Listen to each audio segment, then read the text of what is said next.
محمود غزنوی کا زمانہ تھا. حضرت ابو نور علیہ رحمہ نے لکھا ہے، فرماتے ہیں محمود غزنوی کا دور تھا تو محمود کے پاس نا ایک آدمی اپنا مقدمہ لے کے آ گیا. اس نے کہا بادشاہ میرا کیس بڑا نرالا ہے. بادشاہ سلامت نے کہا وہ کس طرح؟ کہنے لگا یہ میرے پاس ایک تھیلی ہے، میں نہ سفر پہ جانے لگا تو یہ تھیلی پوری ہیروں کی بھری ہوئی تھی. فلاں علاقے کے جو قاضی صاحب ہیں نا، میں جاتی دفعہ میں کہیں سفر پہ جا رہا تھا تو میں ان کے پاس چھوڑ گیا کہ رستہ لمبا ہے، کہیں کوئی مجھ سے چھین نہ لے، ہیروں کی بھری ہوئی تھی. کچھ دنوں کے بعد میں واپس آیا ہوں، قاضی صاحب نے مجھے تھیلی واپس کی ہے تو اس میں ہیروں کی بجائے کھوٹے سکے نکلے. اب میں نے قاضی صاحب سے کہا ہے تو قاضی صاحب تو میرے گریبان تک آتے ہیں، وہ کہتے ہیں بتا کہیں سے پھٹی ہے، کھلی ہے؟ وہ جس طرح ٹانکے لگا کے تو نے سی تھی اسی طرح لگے ہوئے ہیں کہ نہیں؟ تو حضور لگے بھی بالکل اسی طرح ہے، نہ پھٹی ہے نہ کھلی ہے. اب میں لٹ گیا ہوں، میری کل عمر کی کمائی ضائع ہو گئی، کھوٹے سکے کہاں اور ہیرے کہاں؟ تو مہربانی کریں. اور آپ کی بارگاہ میں اللہ رسول کے نام پر حلف دیتا ہوں کہ میں ہوں بالکل سچا. محمود غزنوی کہنے لگے تو جا، تھیلی چھوڑ جا، اور جب میں تجھے بلاؤں گا پھر دوبارہ آنا. وہ شخص چلا گیا. محمود غزنوی اٹھے، دربار برخاست کیا، لوگوں سے کہنے لگے چلے جاؤ، میں 3 دن کے لیے سیر کرنے جا رہا ہوں، 3 دن کے بعد لوٹوں گا. اکیلے جب رہ گئے نا محمود دربار میں تو محبوب نے چھری منگائی. وہ جس تخت پہ بیٹھتے تھے وہاں گدا بچھا ہوا تھا، یہ گدا پڑا ہے نا، وہ گدا بچھا ہوا. تو محمود نے چھری کے ساتھ اس کو پھاڑ ڈالا اور چھری جیب میں رکھی نکل گئے. کہنے لگے میرے بعد کوئی میرے دربار والے احاطے میں داخل نہ ہو. محمود چلے گئے. اب وہ صفائی کرنے والا جب آیا نا، اس نے آ کے دیکھا تو گدا تو پھٹا ہوا ہے. اس نے شور ڈال دیا، پہرے دار بھی آ گئے، فلاں صاحب بھی آ گئے، فلاں صاحب. اس نے کہا او خدا کے بندو، اس کا گدا پھٹ گیا ہے، وہ تو مار ڈالے گا. اس نے کہا تھا سوائے صفائی اور نگرانی والے کے دوسرا آئے کوئی نہ، اور یہاں آیا بھی کوئی نہیں. پہلے دن ہی پھٹا ہوا ہے تو لٹکا دے گا سب کو، کیا کریں؟ شور ہو گیا، سارے دربار کے ملازمین اکٹھے ہو گئے. ایک بندہ بولا، کہنے لگا فکر نہ کرو، میں کیسے بندے کو جانتا ہوں، اس طرح سیے گا کہ جس نے پھاڑا ہوگا اسے بھی پتہ نہیں چلے گا کہاں سے پھٹا تھا.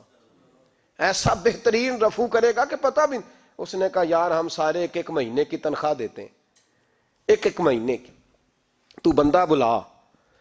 وہ بلا لیا اس کو، اس کا نام محمد رفو گر تھا. وہ آیا، اس کو گدا دکھایا، اس کا یار اس طرح سینہ پتہ نہ چلے. اس نے کہا فکر ہی نہ کرو. اس نے سیدھی اگلے شام ہی لا کے بچھا دیا گدا.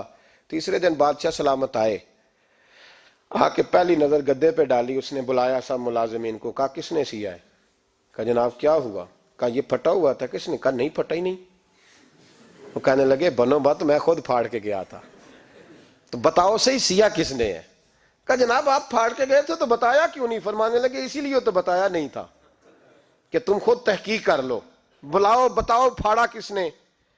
احمد. سیا کس نے؟ تو بلا لیا. احمد رفو گر آ گیا. اس کو جب بلا کے سامنے بادشاہ کھڑا کیا، کہا بھئی تو نے سیا ہے؟ کہنے لگا حضور آپ کے سارے ملازم کٹھے ہو کے آئے تھے، میری غلطی کوئی نہیں. کہا نہیں یار تو بڑا کاریگر ہے، میں نے اپنے ہاتھ سے پھاڑا تھا پر مجھے بھی نہیں پتا چل رہا کہاں سے پھٹا تھا. اچھا یہ بتا یہ تھیلی جو ہے یہ بھی تو نے سی تھی؟ اس نے کہا جی آپ کے خادم کا ہی کارنامہ ہے، وہ فلانے علاقے کے قاضی صاحب آئے تھے، اس میں سے ہیرے نکال کے تو کھوٹے سکے بھرے تھے تو مجھے بھی تھوڑا سا حصہ ملا تھا. محمود نے سارے گواہ بھی اکٹھے کر لیے، ثبوت بھی اکٹھے کر لیے. پھر قاضی کو بلایا.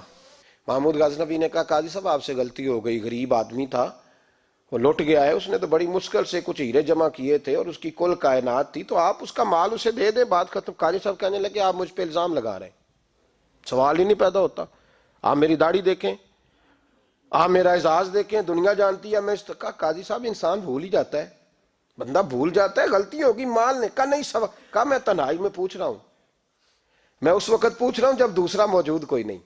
آج توبہ کر لے، میں کچھ نہیں کہوں گا، تو میری زبان پہ اعتبار کر، تجھے پتہ ہے میں جو کہتا ہوں اس پہ عمل بھی کرتا ہوں، باز آ جا. پر قاضی نے کہا نہیں میری غلطی کوئی نہیں. محمود نے پھر بڑے دربار میں بلا لیا، مجمع عام میں. مہلت کے دنوں میں جو توبہ کر لے وہ بچ جاتے ہیں، لیکن لوگ رسوائیوں کے دنوں میں پھر واپس لوٹتے ہیں اگلا گھر دیکھ کے، پھر حالات اور طرح کے ہو چکے ہوتے ہیں. جب بھرے دربار میں قاضی کو بلایا، بھائی تو مانتا ہے کہ نہیں؟ اس نے کہا نہیں. تو کہا بلاؤ احمد رفو گر کو.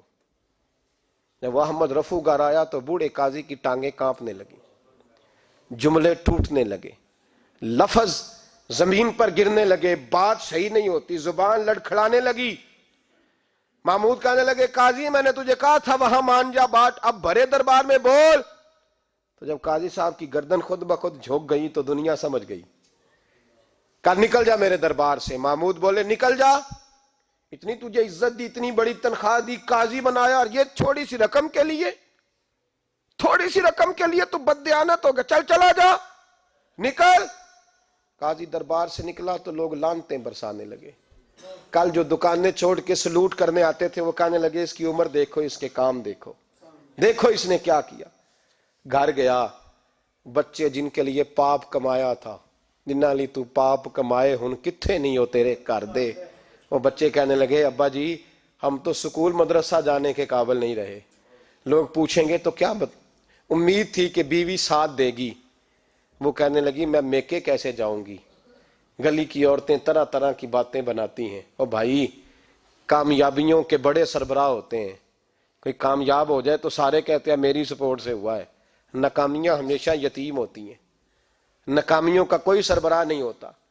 جب تک تو قاضی تھا تو بڑے بات تھی، ہر بندہ کہتا تھا رشتہ دار ہے، رسوائی ہو گئی تو وہ تیری آنکھ ہو یا سنگ ملامت کی چبھن، کون پہنچا ہے میرے درد کی گہرائی تک، دور شہرت میں تو یاروں نے کیا یاد بہت، ساتھ آیا نہ کوئی کوچے رسوائی تک۔ اور میاں صاحب کہنے لگے ساری عمر ہی آٹا گد ہے، میں لکھاں کیتے نہیں پیڑے، اب وقت آیا ہی تے محمد بخشا کوئی نہیں ہوں بیٹھا نیڑے، حالات ہی بدل گئے۔ قاضی خاموشی سے اندر چلا گیا، اپنی رسوائی سمیٹ کے بستر پہ لیٹا، نہ روٹی کی بھوک لگی، نہ پانی کی پیاس لگی، نہ نیند آئی، ساری رات تڑپتا رہا۔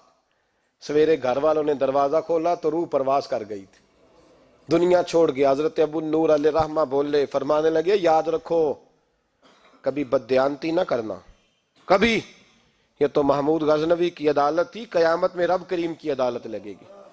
اور فرمایا وہاں تو گواہی دینے والا احمد رفو گر تھا، قیامت میں تو تمہارے اپنے ہاتھ پیر گواہیاں دیں گے۔